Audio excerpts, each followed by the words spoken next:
College आने से पहले हम सबको लगता है कि कॉलेज मतलब मज़े, फ्रीडम, घूमना फिरना, लाइफ सेट।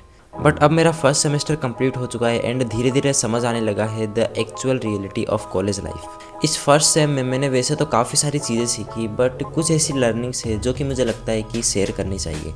सबसे पहली चीज़, टाइम। कॉलेज आते ही लगता है कि अभी तो नया नया आया हूँ, अभी तो बहुत टाइम है, आराम से मज़े करूँगा।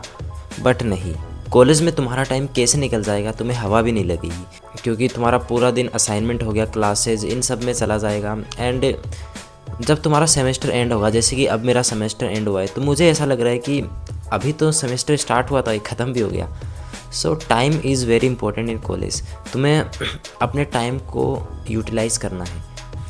एंड इसी के साथ एक और चीज़ जो मेरे को समझ आई वो है कनेक्शन मैटर्स। तुम्हारे बैच के हर एक बच्चे से तुम्हारा अच्छे से कांटेक्ट होना चाहिए, उनके साथ अच्छा कनेक्शन होना चाहिए, क्योंकि क्या पता कब कौन कहाँ काम आ जाए, चाहे वो नोट्स हो या फिर किसी और काम में हेल्प हो, क्योंकि हर कोई किसी ना किसी चीज़ में अच्छा होता है। तो मतलब तुम उनकी हेल्प करो और वो तुम्हारी हेल्प करें, इस तरह से। तो कनेक्शन मैटर करता है बहुत ज़्यादा, क्योंकि कभी भी काम आ सकता है। और दूसरी बात, सीनियर से हमेशा कनेक्ट रहो, है ना, क्योंकि जो अब तुम जहाँ पर हो वो वहाँ से निकल चुके हैं, तो उनसे बेटर कोई गाइड नहीं कर सकता तुम्हें। तो सीनियर के साथ अच्छा कनेक्शन बना के रखो। थर्ड थिंग इसकी, डेली कुछ नया करो। मतलब जो भी तुम्हें ऐसा लगे ना कि यार ये मुझे करना चाहिए, है ना, मतलब तुम्हें लगता है कि ये मुझे करना चाहिए, है ना, वो कर दो। बाद में वो हो ना हो वो फ़र्क नहीं पड़ता, लेकिन कर दो। इससे क्या होगा, तुम्हें वो एक रिग्रेट नहीं रहेगा। एंड फर्स्ट सेम में तो मैं बोलता हूँ कि जितनी ज़्यादा तुम नई नई चीज़ें कर सकते हो वो करो, है ना। अलग अलग जो क्लब्स एंड सोसाइटीज़ के इंटरव्यूज़ हो रहे हैं उनमें जाओ, है ना। कोई हैकाथॉन आ रहा है तो उसमें पार्टिसिपेट करो, कोई क्विज़ कंपटीशन हो गया, या फिर मतलब कुछ भी ऐसा हो रहा है ना, कोई सेमिनार हो रहा है तो उन सब में जाओ, उनको अटेंड करो। इससे क्या होगा, तुम नए लोगों से मिलोगे, नया एक्सपीरियंस मिलेगा तुमको। एंड तुम्हारे मन में ये फीलिंग नहीं रहेगी कि काश मैं वो कर लेता है, काश मैं ये कर लेता। तो जितना कुछ नया कर सकती हो करो। एंड हाँ, एक और बात कि भाई पढ़ लेना, है ना। कॉलेज में आने के बाद लगता है कि मतलब पढ़ाई तो करनी नहीं होती, बट ऐसा नहीं है, पढ़ना होता है। हाँ, मतलब जितना हम स्कूल टाइम में पढ़ते थे उतना नहीं पढ़ना होता, बट मतलब पढ़ना होता है। And the fifth thing is कि तुम्हारे जो ग्रुप्स होंगे, मतलब तुम कॉलेज में जाओगे ना तो तुम्हारा एक फ्रेंड सर्कल बन जाएगा। तो ऐसा मत सोचना कि जो तुम्हारा वो फ्रेंड सर्कल है वो कांस्टेंट रहेगा, कि 4 साल वही चलेगा। नहीं, तुम्हारा, है ना, मतलब 1 महीने तक कोई फ्रेंड सर्कल रहेगा, फिर उनसे वाइब मैच नहीं होगी तो किसी दूसरे फ्रेंड सर्कल तुम्हारा बनने लगेगा।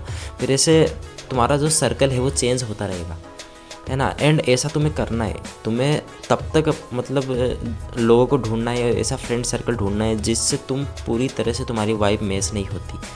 ऐसा बहुत कम होता है कि तुम्हें कोई ऐसा बंदा मिले जो मतलब जिसके थिंकिंग और तुम्हारी थिंकिंग सेम हो। एंड जो आपका ग्रुप होगा वो चेंज होता रहेगा। तो ऐसा मत सोचो कि अभी जो चल रहा है वही 4 साल चलेगा। नहीं, 1 महीने बाद वही आपका ग्रुप चेंज हो जाएगा। And the last thing is money value. College में आने के बाद पैसा इतना मतलब कहाँ निकल जाता है पता ही नहीं लगता, है ना, क्योंकि ये तो पहली बार होता है हमारे साथ कि हमारे पास पैसा है और हमें उसको पूरे तरह से अच्छे से यूटिलाइज़ करना है पैसे को। तो पैसे की वैल्यू समझ में आती है कॉलेज टाइम पे, क्योंकि जब घर वालों से पैसे मांगते हैं तो शर्म भी आती है। तो पैसे को मैनेज करना सीखना है हमको, है ना, क्योंकि कॉलेज में पैसा कैसे निकल जा रहा है पता ही नहीं लगता। सो ये चीज़ें थी जो कि मैंने अभी अपने जो फर्स्ट सेमेस्टर एंड हुआ तो उसी के साथ रियलाइज़ की। और भी काफ़ी सारी चीज़ें हैं, है ना। तुम लोग बताओ तुमने क्या क्या इस सेमेस्टर में क्या नई चीज़ें सीखी, और कुछ सजेशन जो तुम लोग देना चाहते हो अपने जूनियर्स को, या फिर कोई सीनियर देख रहा है तो वो अपने जूनियर्स को। Please let me know in the comment section. Thank you.